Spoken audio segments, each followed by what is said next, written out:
இன்றைக்கி நம்ம எந்த கோயிலை பற்றி பார்க்க போகிறோன்னா பட்டீஸ்வரம் துர்க்கை அம்மன் கோயில். ஆக்சுவலாக இது ஒரு சிவன் கோயில், ஆனால் இங்கே துர்க்கை அம்மன் தான் ரொம்பவே ஃபேமஸ்.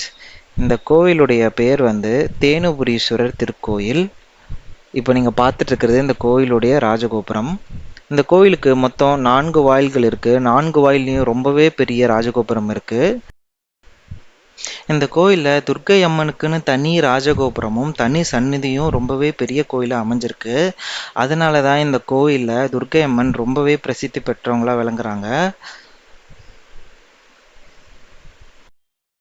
என்னதான் இது ஒரு சிவன் கோயிலாக இருந்தாலும் நிறைய பேருக்கு பட்டீஸ்வரம் துர்க்கை அம்மன் கோயில் அப்படின்னு சொன்னதான் தெரியும். அந்தளவுக்கு இந்த கோயிலில் சிவபெருமானை விட துர்க்கை அம்மன் தான் ரொம்பவே பிரசித்தி பெற்றவங்களா விளங்குறாங்க. இந்த ஊருக்கு ஏன் பட்டீஸ்வரம் அப்படின்ற பேர் வந்ததுன்னா, காமதேனுவின் மகளான பட்டி சிவபெருமான வழிபட்ட தலம்ன்றதுனால இந்த ஊருக்கு பட்டீஸ்வரம் அப்படின்ற பேர் வந்தது. அதனால தான் இங்கே இருக்கும் சிவபெருமானுக்கு பட்டீஸ்வரர் அப்படின்ற பேர் வந்தது. இந்த கோயிலுடைய தல வரலாறு என்னன்னா, பார்வதி தேவி சிவபெருமானுக்கு தவம் செய்வதற்காக இந்த பட்டீஸ்வரம் என்ற ஊரில் வனம் அமைச்சு இங்கே தவக்கோலம் புரிகிறாங்க. அவங்க சிவபெருமான மணலில் செஞ்சு அவங்க வழிபாடு நடத்திட்டு இருக்காங்க.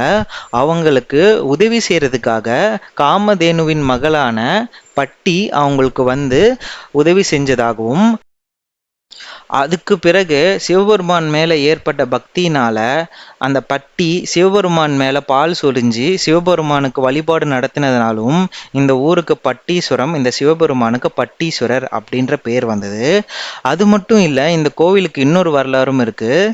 திருஞான சம்பந்தர் இந்த கோயிலுக்கு பக்கத்தில் இருக்க திருசக்தி முற்றம் அப்படின்ற கோயிலுக்கு போயிட்டு இந்த கோயிலுக்கு வரும்போது ரொம்பவே பயங்கரமான வெயில் அடிச்சுது. அப்போது திருஞான சம்பந்தரால் அந்த வெயிலை தாங்க முடியாமல் வந்துக்கிட்டு இருந்தார். இதை பார்த்த சிவபெருமான் திருஞான சம்பந்தருக்கு முத்துப்பந்தல் அமைச்சு இந்த கோயிலுக்கு வரவேற்றார். அப்படி அவர் முத்துப்பந்தலில் அவர் நடந்து வர அழகை பார்க்கறதுக்காக சிவபெருமான் நந்தியம்பெருமானை கொஞ்சம் தள்ளி விலகி நிற்க சொன்னதாகவும், அதனால தான் இந்த கோவிலில் இருக்கிற 5 நந்தி சந்நிதியுமே இடதுபுறம் விலகி இருக்கும். எல்லா கோவில்லையும் சிவபெருமானுக்கு நேராக தான் நந்தி இருக்கும், ஆனால் இந்த கோவிலில் நந்தி விலகி இருக்கும். அதை தான் நீங்கள் இப்போ பார்த்துட்ருக்கீங்க. நேராக தெரிகிறது தான் சிவபெருமானுடைய சன்னதிக்கு போகிற வழி. ஆனால் அதுக்கு முன்னாடி இருக்கிற நந்தியுடைய சன்னதி விலகி இருக்குது, பார்த்தீங்களா?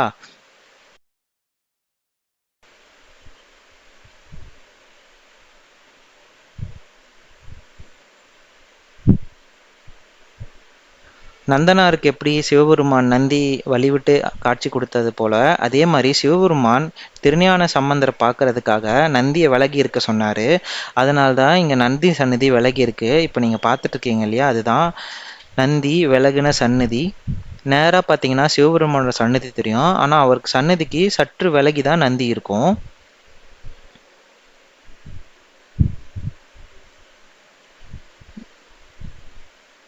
நம்ம சிவபெருமானின் ராஜகோபுரத்துக்குள்ள நுழைஞ்ச உடனே முதல்ல நந்தி பெருமானோட சன்னதி இருக்கும்.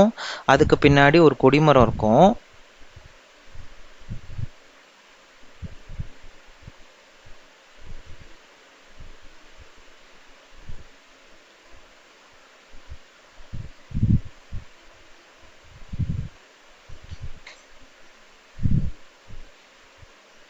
இதுதான் அந்த கொடிமரம்.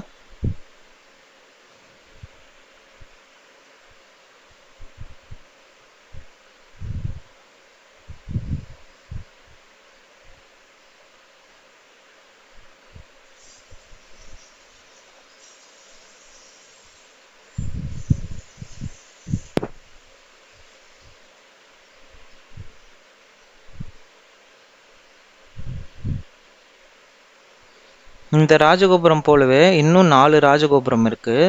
இதுதான் நந்தியம்பெருமானுடைய சன்னதி.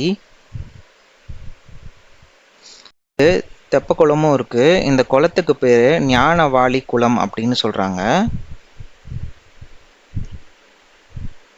இந்த கோயில் குளத்துல தான் ராமபெருமான் நீராடி சிவபெருமானுக்கு பூஜை பண்ணதாகவும் ஐதீகம் இருக்கு.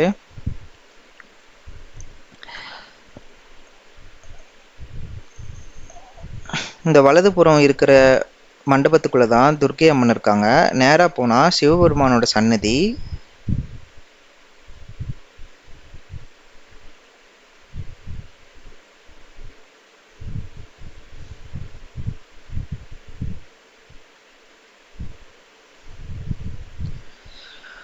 பட்டி சிவபெருமானுக்கு பால் சொரிஞ்சு சிவபூஜை செஞ்சதை இங்க அழகா சுதை சிற்பமா வடிச்சிருக்காங்க. சிவபெருமான் சன்னதிக்கு போறதுக்கு முன்னாடி இருக்கிற மண்டபத்துல இந்த சிற்பம் ரொம்பவே அழகா இருக்கு.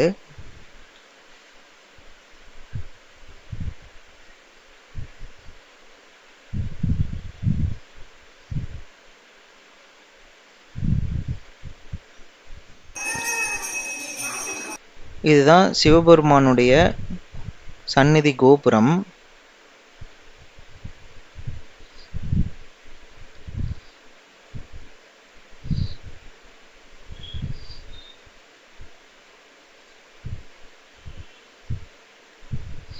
இது கோயிலுடைய உட்பிரகாரம்.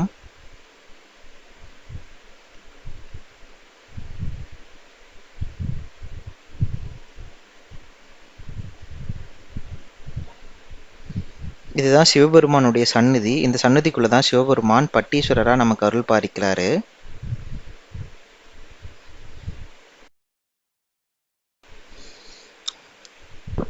இவர்தான் இந்த கோயிலுடைய மூலவர் தேனுபுரீஸ்வரர். அம்மன் ஞானாம்பிகை.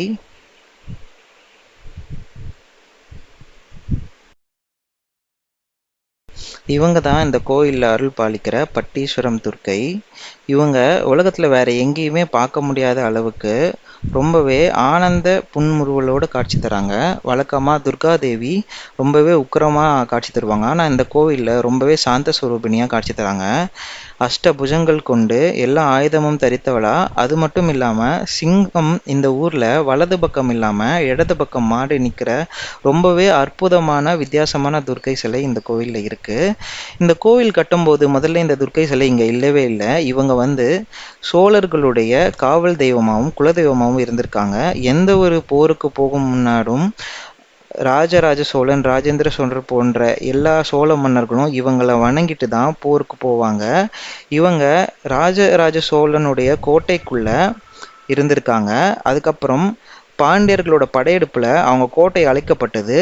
ஆனா அந்த கோட்டைக்குள்ள இருக்கிற இந்த துர்க்கை அம்மன் சிலைய இந்த கோவில்ல இவங்க வச்சு வணங்கிட்டு இருக்காங்க.